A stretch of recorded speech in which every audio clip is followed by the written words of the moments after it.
Okay, that's on. Okay, we're now streaming on YouTube. Okay, so let's get started. Hi, everybody. My name is Jason Garber. I'm the chair of the Baltimore County Democratic State Central Committee. We are here today for the vacancy interviews, one in District 42A and another in District 42. Okay, we're now streaming on YouTube. Okay, so let's get started. Hi, everybody. Got a 6-second delay. Chair of the Baltimore County Democratic State Central Committee. We're here today for the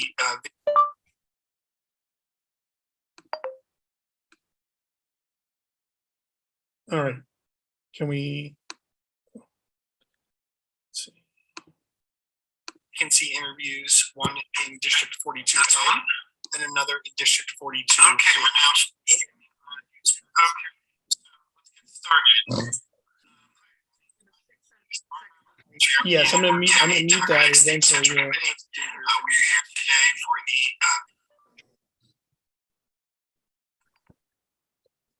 the. Can we? All right, so we'll just have to deal with that for the moment here, and then I'll be silent and mute that. So we are here today again for the vacancy interviews 42A and 42B. Ms. Moen is the applicant for 42A, and Mr. Kraft is the applicant for 42B. And George is here for 42B, and Jeff Bonner is here for 42A.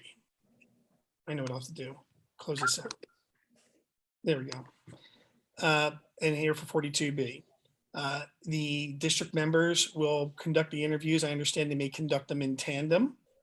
That is, Jeff and Ann may act together to interview both applicants. But the decisions in the end will be made by the individual district members for the particular vacancy that they are filling. There is two parts to a public process here. That is, the interview is public, and then the vote in the end is public. Should there be deliberations in between, the deliberations may be private. We can go to a breakout room, or Ann and Jeff can go to a breakout room to discuss whatever they need to discuss in terms of what answers were given, whatever the case may be. They will be the only people who are allowed to ask questions here today. And similarly, the two applicants are the only two that will be allowed to answer or comment on today's proceedings. Should the nominations advance, we have a meeting on December 13th. That's next Tuesday. And that'll be taking place at the Democratic Party office in Towson. At that meeting, again, anyone whose candidacy moves forward will be able to address the full committee for the confirmation vote. With that in mind, I don't believe that there's anything else I need to say in advance of the interviews here. Unless the applicants have any questions for me about the process, we can get started. No. I see nobody has any questions. I will then turn the floor over here to members and George and Jeff Bonner. Thank you all. And I'm going to turn my camera off as well as mute myself too. Okay. Thank you, Jason. Appreciate the coordination, Jason. And I appreciate, again, your service as chair and particularly joining us today for our interviews.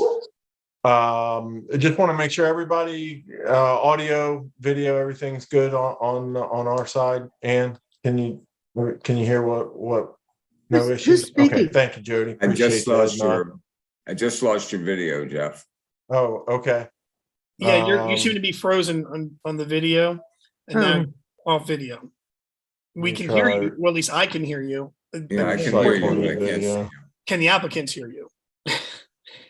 I see both can hear you. So even if the video doesn't resolve itself in this moment, we can proceed with questioning, at least because we have the audio. Well, there you go. There we go. All right. Okay. Well, I appreciate that. The magic of technology here. Okay. Well, Ann, do you want to proceed first with Jim, or do you and lead the questioning on, or do you want to go in alphabetical order and I will lead us off here with 42A? I think you can start with Jody, but I just want to say things in the beginning here. First of all, do we have anybody else other than the five of us here That's all? There's nobody else observing right now? Nobody observing on the Zoom feed, the YouTube feed, I don't know. Okay, so I want to say that I really have to, we have two outstanding candidates here based on the resumes and information that they supplied, and we have no other additional applicants, but we want to make sure, of course, that we're all on the same page in terms of what is expected and what they expect, and make sure there's no misunderstandings about what the duties and responsibilities and what we're looking for as great candidates to serve in these positions. That being said, Jeff, actually, I have Jim's resume I don't have right in front of me. I must have put it in another folder, but I do have Jody's. And I have to say, Jody, you have outstanding credentials, PhD and instructor. And just, you might want to just, for Jeff's benefit, just briefly tell what your professional background is and maybe why you applied, just to. Sure. I want to apologize in advance if you hear one of my dogs barking. She's been set off by something, and she's not listening. Likewise, I have 5 that might bark. So, we have more dogs here, I think, than people. Anyway, go ahead. So I have a PhD in history, and I taught for a very long time at Morgan State University. I have also taught at College Park as an adjunct instructor. I am not working currently. I'm writing my second book. My first book has already been published. So, in the meantime, like many people, I got very involved in politics after the 2016 elections. And I attended upon the invitation of a friend of mine, Sachin Hebar, who eventually ended up running for office in 2018. I attended some meetings of the Indivisible Towson and sort of got involved in the process of public office and helping the Democratic Party. Since then, my activity or my participation in Democratic activities has grown. In this last election cycle, I've actually I've been helping out as part of the North Baltimore County Democratic Club. I've been helping out all the endorsed candidates in both the primaries as well as the actual elections. And I've also been part of some other movements like Allies for Democracy, the Progressives, and 4 more for Baltimore County, where they were trying to add the 4 extra seats for the Baltimore County councilors. So I've just been, and also my daughter, who is a government major now in College Park, interned with Michelle Guyton. So we got really, really hands-on and involved, learning about the process of policy and the nitty-gritty really of what goes into running for public office and serving constituents.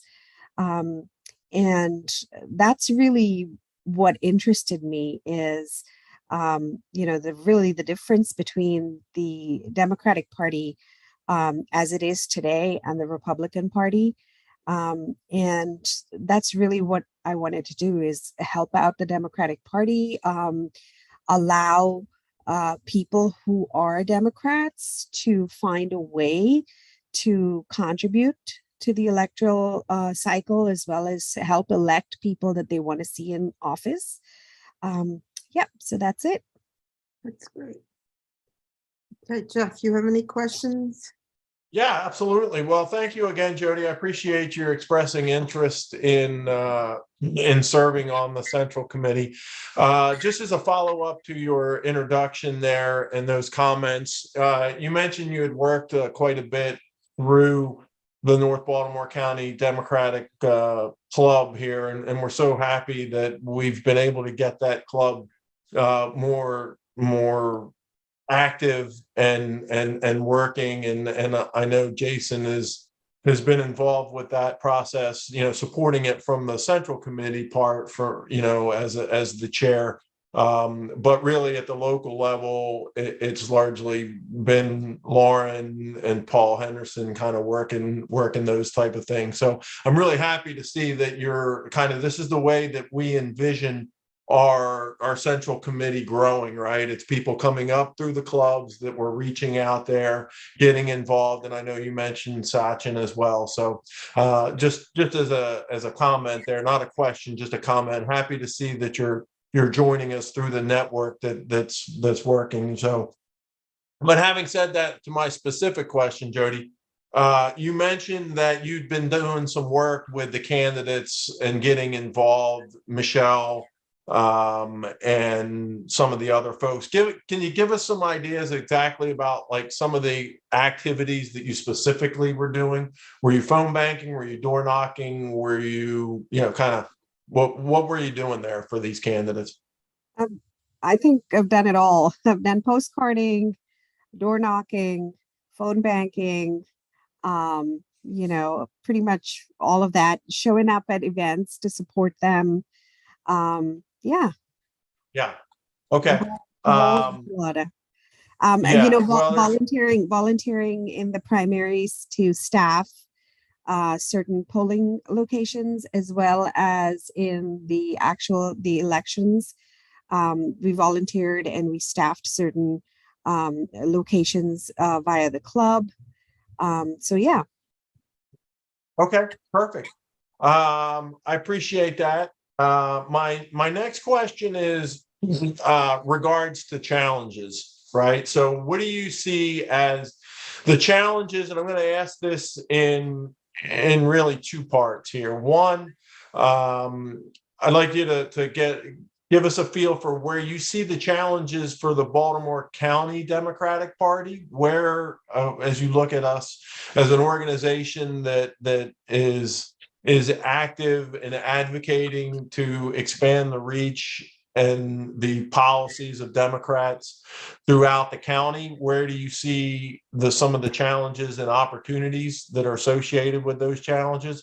And then perhaps more specifically in North Baltimore County, right? I know you're from Cockeysville, so talk about where you see the challenges and how we can expand on some opportunities in that area as well. Thanks. So when I was door knocking, one of the things that I realized, and I brought this to the attention of the candidates, is that a lot of people who seemed angry when they answered the door seemed to be unaware of the actions and the positive actions taken by Democratic candidates in office. And they didn't seem to be aware of where the credit lay. And that's something that I brought up. And perhaps that's something that, we could do better is kind of push that message of what Democratic candidates, especially those who are in office, are actually doing, and how that's a positive benefit for our communities. Because right now it seems just as an FYI, there was this whole several people were very angry about education, and this was because I was canvassing an area that was heavily middle class families, and their children were going to public school, and so the issue was all about the schools. Are we building new schools? Are we renovating? And they kept saying, well, they've been waffling back and forth. And I said, well, the county executive, no, he hasn't kept his promises. And I was like, well, but that's the thing, is that they didn't realize that he had actually brought in that much money and everybody was taking the credit. So I think that is something that we need to really do, is bring to people's attention what is going on and why, the Democrats are successful and are serving their constituents. Specifically in North Baltimore County, it's an uphill battle because, as you know, we are kind of 50-50 or slightly in a minority. However, that being said,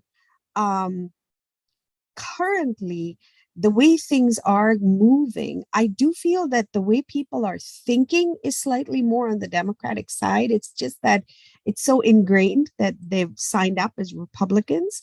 Um, so that's one of the things I think we need to do is approach it from a nonpartisan issue and sort of, approach it more in terms of here's what so and so could do to benefit you as a person, rather than this is what the political party could do.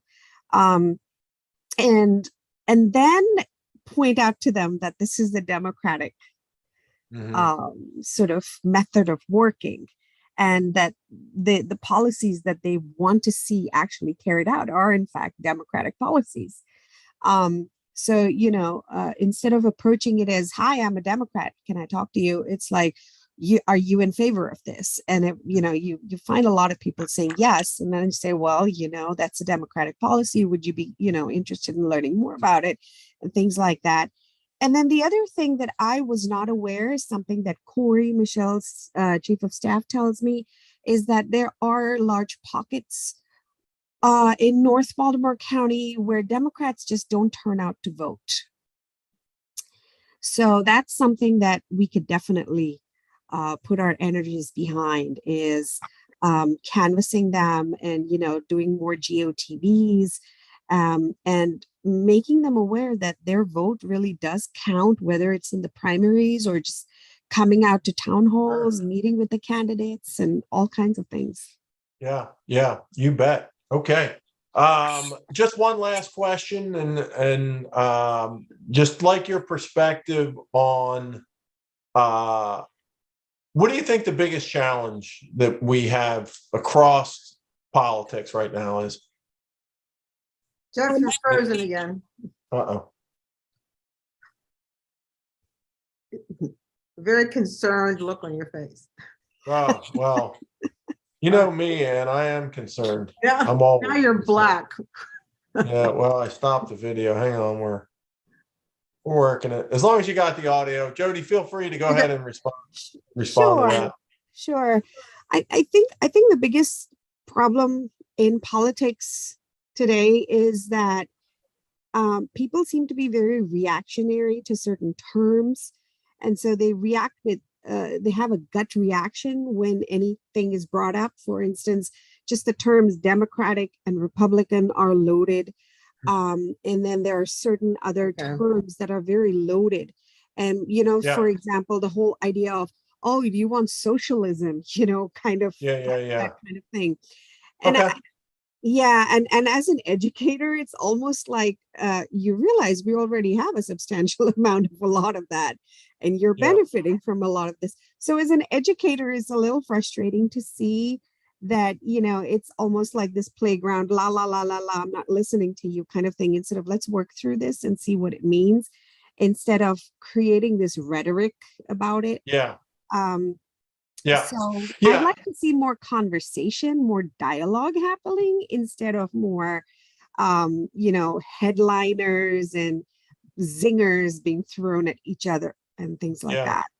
Yeah, no, I totally agree with you. I think that there are several of us on the, I think our division is our greatest challenge, right? We got to figure out, and that gets to our ability to communicate where we see some things similarly, and where, if we can get to a point, and the reason I mention this is it's particularly an issue here in North Baltimore County, where we do that ability to communicate needs to be fundamental in what we do and how we approach it. So the political division, if we can bridge that gap, then we can start to have a constructive conversation about how we move forward. So with that, I will yield back to Ann. I appreciate your comments, Jody. Thank you so much. Sure. Thanks, Jeff.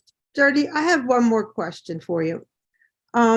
We have, need worker bees, and you're a worker bee. You've proven that. And I'm just wondering, we have like party building committee, we have fairs and festivals.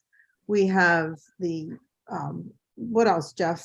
Name some of or maybe even Jason can name some of the different. Well, the one that I thought I made a note here, Communication. Jody, for further discussion. She hit on it like 3 times about how we need to improve our communications. Communications. So Yeah. yeah. That does require some special skills. I mean, in terms of using different platforms, social media, the website, we need help with that. I mean, there are a lot of people, and we also do, quite frankly, have people that aren't doing anything, and we need to find niches for them. It sounds like you have multiple possibilities of contributing, and Right. sometimes it's just a matter of helping to set up an exhibit. It's or there are other things as well in terms of different committees, but I just wanted to. Absolutely. Yeah. Anything that involves writing, researching, that's just what I do all the time anyway. Right. Producing any sort of communications and stuff like that is par for the course for me. I also did volunteer at the state fair for the booth. What I'm not really great at, and something that I have tremendous respect for a lot of the candidates who are running, is when I approach people with, would you like something, and if they seem dismissive, I'm just like, okay, fine. But I've seen some of the candidates, and they will follow up, and they will go there and put themselves out there. And I think I need to learn to develop a thick skin and sort of do that now. Do you have any interest in further political office? That's an interesting one, because honestly, currently what happens is when I meet people who are in that area of not wanting to listen, while there's something coming out of my mouth, there is a secondary discourse that's going on in my head that's very unflattering. And I think I need to really learn how to see their point of view instead of sort of judging them before I can think about political office. I'll be quite frank, this is kind of aside, but we need good people to run for county council. We need, who knows, the delegate position in your area could be up, and very few, quite frankly, I have no interest in any of that. Right. But we're just looking to see, who maybe has political aspirations beyond. Not that this is necessarily a stepping stone. It's right. Some people see it as that and that alone. It's much. No, I think I would be much better working behind the scenes. I'm not so PC when it comes to people that I think are being, on purpose, obtuse. Okay, so we're going to move on to Jim. Jim, I'm delighted to see that you're interested as well. I don't know if you saw his resume, Jeff, but he's an attorney in Towson, and it seems you've served on the central committees of Howard County. Is that correct? Yes. Baltimore yes. City, and Right, now I served 2 terms in Howard County, and I served 2.5 terms in Baltimore City. I actually resigned from the Central Committee in Baltimore City because I served 3 terms on the Baltimore City Council. I retired from the Baltimore City Council, but when I was on the City Council, I didn't think that I should be holding 2 elected positions at the time. And so I resigned from the Central Committee so that we put somebody else on the Central Committee. But my involvement in the party goes back almost 50 years. I've been in numerous Democratic clubs in both Howard County and in Baltimore City. I founded Democratic clubs back in the 80s that are still in existence today. Wow. And I have been delegate to the convention, alternate delegate to the convention. I've been on the platform committee. I've been on the rules committee. I've been on staff for the Clinton campaign. Wow. I've done, So you've run for office yourself? and yeah, I run for office myself. When I was on the Central Committee in Howard County, one of the things that we did was we made certain that a Republican never ran unopposed. So we had in what used to be District 14B, we had a 2-member Republican district, both of them, who really never lost, Bob Kittleman and Bob Flanagan. Alan Kittleman, who was the county executive, is actually the son of Bob Kittleman. And I ran for delegate as part of a team because we had no candidates to run against them when I was chairman of the Central Committee. So I've run a losing campaign, winning campaigns. I've chaired campaigns at every level on both the in both the county and the city. I say every level, on precinct level and on the county level. I was field director for Bill Clinton's first campaign for the state of Maryland. Oh, really? Yes. Wow. So I have a lot of experience and background in the party and party building, and as I said, a lot of campaign experience over the years, going back a long time. Well, it sounds like I'd like to know how our committee is in reference to how Howard operated and the city operated. I'm sure you could bring something. Can you share what you thought were things that worked well in those committees that you might want to see in Baltimore County's Democratic Committee? Well, Howard's committee was I guess they really ran the party in Howard County. And I mean, they put together, once the tickets were selected after the primary, I mean, they really ran the campaigns. I mean, they put together the ticket, they printed the ballots. Wow. They made sure that the polls were covered. You know, they did the campaign for the Democratic ticket. They designed and bought the ads for the local newspapers.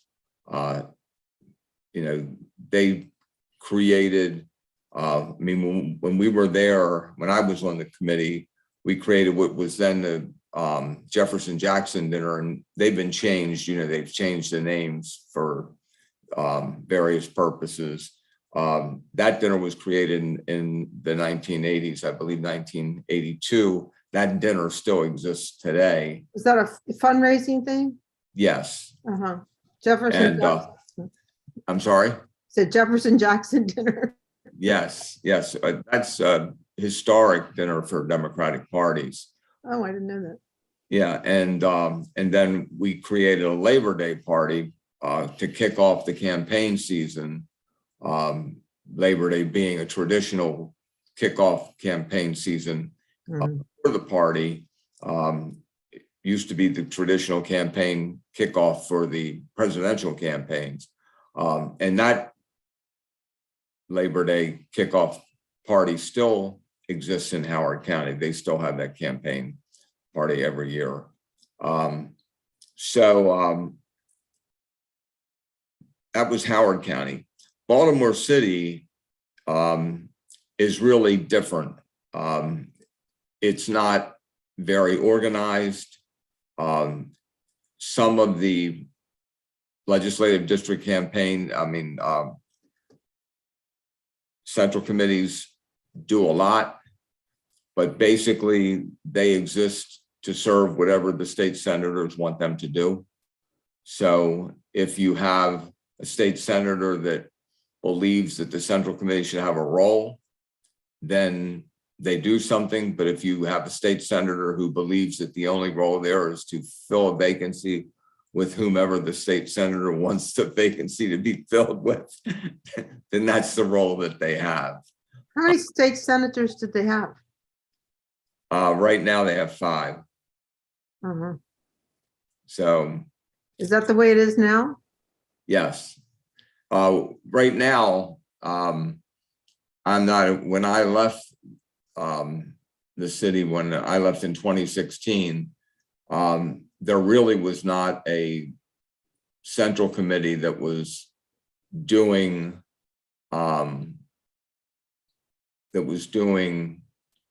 any real central committee type of work on its own. They were basically doing what the senators wanted them to do. So the senators are almost, we have a Democratic caucus in Baltimore County that I've found in the past year was very influential in choosing which candidates to push. And there was money contributed from different PACs, I think, that went from one candidate to another in order to support certain candidates. Consequently, we have a county council, as you probably know by now, that's all male and one African American, and not very diverse, very concerning. But it sounds like we got 3 different central committees that that all operate differently, and where the power of the influence seems to vary in terms of the central committee. Right. So I'm really curious about the fact that the Howard County Central Committee ran the campaigns and put together the platforms. That's the way it should be, instead of these backroom deals, quid pro quos that we have a lot in, quite frankly, in Baltimore County. Well, Yeah. it took a lot to do that, but the other thing too was Howard County. When I was on the Central Committee in Howard County, which was back in the 1980s, Howard County was really as much rural as it was urban, because you just had Columbia was really beginning to develop. Yeah. So, you had the old guard was basically the folks who were in politics outside of Columbia, and you had the people who were in Columbia. And so you had 2 real factions in Columbia. I mean, in Howard County, you had the faction that was the more liberal faction, the Columbia folks, who were very diverse and were really trying to pursue the Columbia ideal. And then you had the outside of Columbia who were basically Dixiecrats. So there was a lot of struggle between them. And eventually the Columbia Democrats prevailed, and when they prevailed, that's how they built the Central Committee. So, and then most of the elected officials went along with that.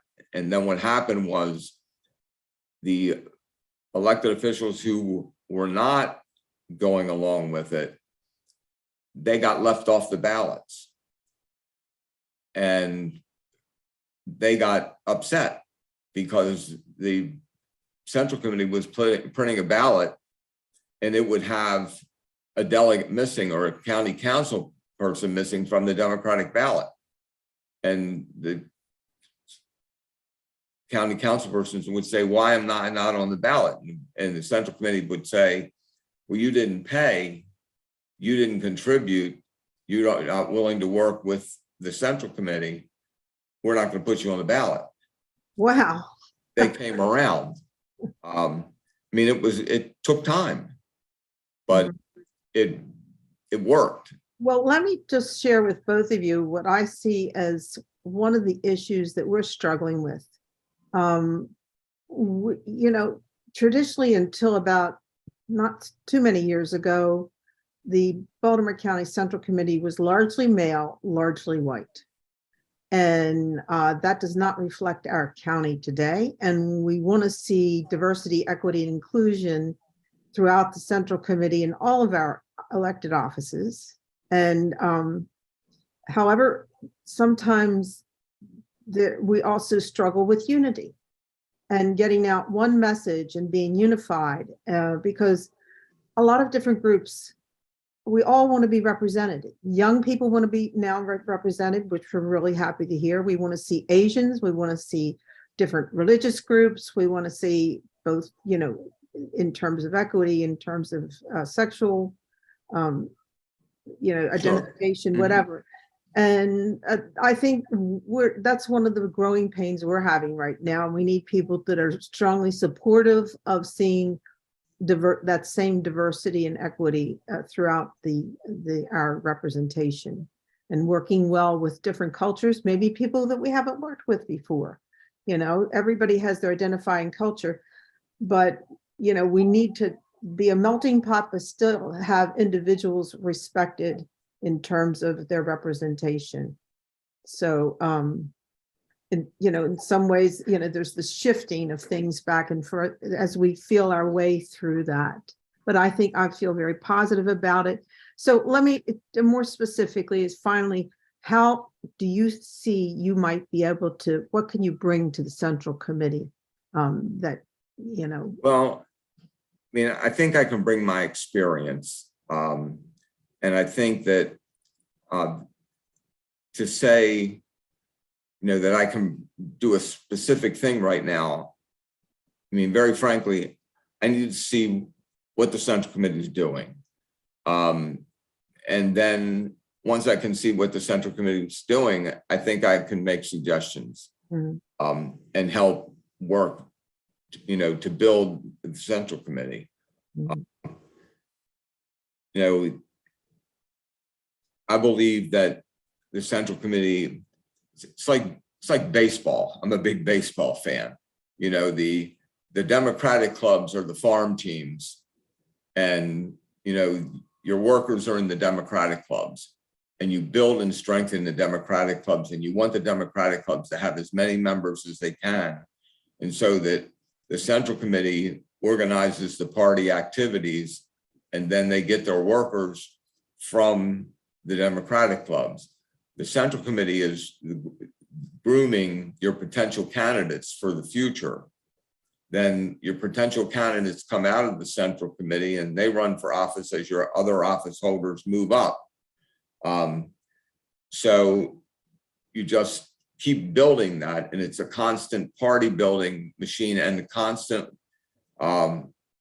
generator of potential candidates. So you have what people always say, this party has no bench, but you want to have that bench. You want to build that bench. So when there's a primary, all the Central Committee members can do whatever they want. But once the primary is over, then the whole Central Committee should have one job and one job alone. Right. That is to make sure every single Democrat gets elected. I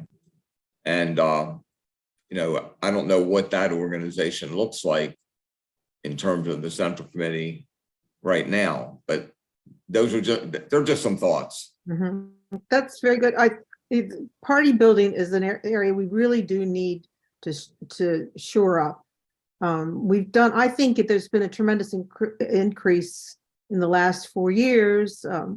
Jason did a lot, and there's more activism in the county, partially due to the election of the 45. But I think you're on the right track, and we really could use the kind of what you have to offer in this. So Jeff, I don't know if you want to go in a private session to deliberate. I don't feel necessary. I feel both of these candidates are strong candidates, are sincere and well qualified and motivated. Yep, I agree as well. I do have a question for Jim though before we get to that very briefly. So, Jim, I'm sure you noticed I was asking Jody a lot of questions about where she sees the challenges of where we're at and where we go. And the reason that I tend to focus on that area of where the challenges are is because it's through those challenges that we have the opportunity to build. And I've had conversations with Jason where we talked about, this idea of how can we be better tomorrow than we are today, right? So and that's something that I think we're really focused on as we build the outreach and the capabilities of the Central Committee here in Baltimore County. So having said that, understanding that, to your point there about, hey, I gotta kind of see what you guys are doing now, and then I'll be able to bring some experience to it. But even more broadly, what do you think the challenges are in our political system right now? You've got a lot of experience from your time, at the federal level with what you were talking about there with Bill Clinton's primary, certainly in the county, both serving in the county, in the city. Just kind of give me your thoughts on where you see the big challenges being right now. Pick up on something that Ann said, and it's something that Jody said. One is, you're just trying to build diversity on your committee and accept the diversity in the county. And, that is a big deal, because, you have a county where, by and large, the Black population has felt left out. So, you have to build them into what you're doing, and they have to be part of the structure. So, I don't know exactly, what type of outreach is being done with the Black community. I know it's very hard to integrate clubs. I know that from Baltimore City, and where we tried to integrate clubs with Black and white, or in my district, I represent Southeast Baltimore. So Canton, Fells Point, all of that, we had a huge Latino population. Mm-hmm. And we tried to integrate the Latino population in with the white population. And the Latinos, while they became active in the party or active in the community, they did not want to join the white Democratic clubs. So I think that's a big challenge for the party, is to do that. The Democratic Republican challenge with the tribalism that is going on today, it's almost impossible to get to the conversation part when you can't get past the D and the R. It's that difficult. I have the problem in my own family, brother who is an R, and sometimes it affects our ability to talk about anything else, because he thinks that I think he's a dummy because he supports Trump. So it's how do we get past the D and the R so we can start discussing anything. Yeah. No, very good. Again, I really appreciate you're willing to serve, to continue to serve. And with that, and I'll yield back to you. And I suppose it's probably an opportune time to bring Jason back into the conversation here. All right. Well, if you guys are ready to proceed, you don't need to go into deliberations. We can just start with 42A. Okay. Jeff Bonner with the, how do you vote on the candidacy, to advance the candidacy of Jody Mohan to fill the vacancy for 42A? Yes or no? Yes. Okay. And George, for 42B, how do you vote to advance the candidacy of Jim Kraft? Yes or no? Yes. All right. So with that in mind, both candidates have advanced to the next level. That will be confirmation vote by the full Central Committee, and that will take place on December 13th. Again, you will have the opportunity to address the entire membership for a couple minutes to give them some idea about your background and whatever else you find relevant to that discussion. You may face some questions during that time. It is in person. It will take place at the Towson, Democratic Party office in Towson. The meeting is at 7 o'clock, and that's when it starts. I can't tell you specifically sitting here in the moment what time we'll get to the votes regarding both of you. There are others that will also be in the same process that night too for other districts. Do you have any questions about what happens next? Ann had mentioned to me that there is a meeting on the 17th. Yes, Oh, yeah. the state party meeting is on the 17th. It's up to you whether or not you would want to attend that, but that is when we're being sworn in. Should the confirmation vote go in your favor, which will be formally sworn in by the state party. Now, the people who have been elected receive certificates reflecting their election. The people who are appointed, which is the position that you're pursuing, do not get those certificates. I know, I'm guessing Mr. Kraft is already familiar with this by virtue of his prior service, but just to be clear about how that all goes down on that Saturday, that's that's how that will work. But assuming they are elected on the Appointed, 13th, right. They would be expected to attend the meeting on the 17th. The expectation, well, in terms of an expectation, there's of course an attendance requirement that comes with being a Right. central committee member. Right. Yes.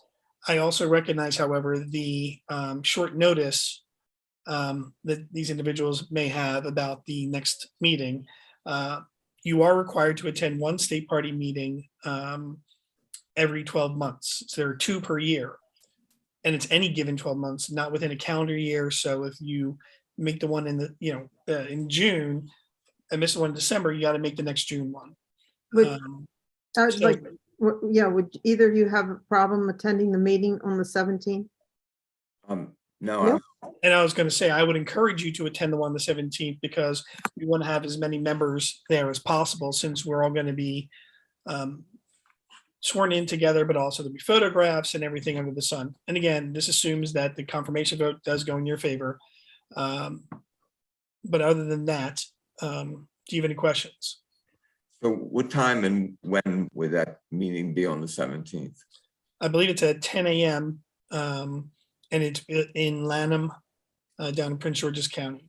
And I could send the address separately, since I have to follow up with all the other committee members. I can send that as well. If you'd like, we could carpool down. Yep. My electric car. Jason, is that just by question interrogative here? Is that meeting open to the public or is that just for the party I members? believe it to be open to the public. It is? I've never seen anybody there that's not a member of the. I have. Have you? Okay, Yeah, not very many, good. to be clear, not many. But yes, Thank you. Okay. All right, so we'll see you all on Tuesday, Tuesday night at 7. 7 o'clock. Yep. And Jason, I encourage you to maybe repost on the website or send out something to the Central Committee. But this is a good way of reviewing these candidates prior to the meeting. Maybe we can cut things a little shorter there if they want to see. I think that these candidates represented themselves very well here today. very well. Jason, if I may make a suggestion, everybody that applied for the vacancies submitted the form, the application form. And they all submitted them by email. Would it be possible to forward them to the committee members so that they I will do so. review them ahead of time? Mhm. Mm-hmm. Great suggestion. That's what I thought you were suggesting, and Well, I was suggesting you make sure they have a link to the YouTube of this meeting as well. well, that I'll figure that part out. I'm not the tech guy, of course, as is well documented. Mhm. I have an ample history of, Yeah, we need showing an less than IT remedial committee. skills in this regard. We need an IT committee. Yeah, seriously. In fact, it's funny at as I'm president of my kids' school's PTO, and it's a STEAM school, and I'm useless. it's like comedy only, the fact that I'm like, how do you share this again on this platform? There you go, fetch like a fifth grader to go figure it out for me. That's right. So in any event, I will, make sure that materials get out, and I'll see what I can do about the link. Other than that, I will see you guys on Tuesday Okay, uh, great. at our office. Wonderful. Very good. Thank Thank you guys you. for Alright. your time today, and thank you for your interest, of course, as well. Not to mention all the things that you have done leading up to this point. Thank Thank you. you. Okay, great. Thank you, Ann. Thank you, Jeff. Thank Yes, you, Jeff. sir. and Thank Ann you, and Mr. Chair. Thank you so everyone. much. I appreciate it. I look forward to seeing you all on Tuesday. All right. Okay. Okay, right. take Thank you care. all. That will conclude today's interviews for 42A and 42B.